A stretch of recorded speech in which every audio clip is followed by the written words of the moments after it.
What do you want the world to know, or what do you want people watching this video to know about young black women? I want them to know that we're strong young women and we're capable of just the same things as everybody else, and they shouldn't look, because I feel like people look at me as if I'm handicapped, like because of my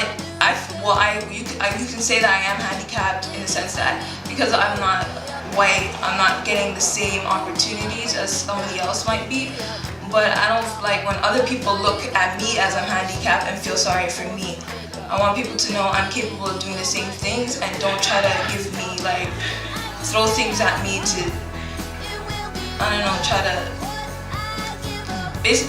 just don't try to throw things at me to make me feel like I need the help, like I'm really not capable of doing my own thing.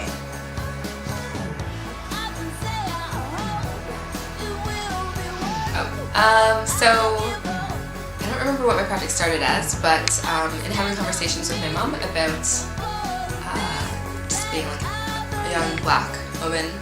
growing up in small towns, we talked about the fact that a lot of times people say things like, when I see you I don't see color, and how that is kind of problematic. And so I kind of wanted to do something around that, especially because in media, like I was watching actually a video today of Beyonce and just like how she went from looking black to really like looking white, like, and there's so many, I don't know, you don't really see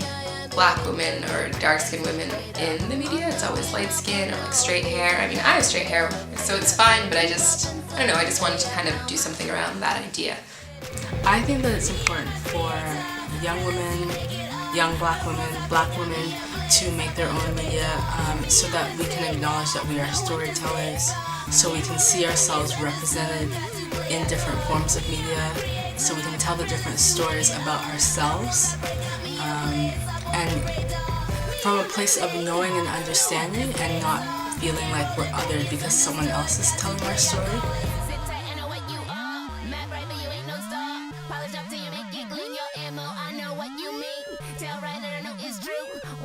I love you. Down if you know there ain't no blow up, so DK was DOA, yeah, I know what you have.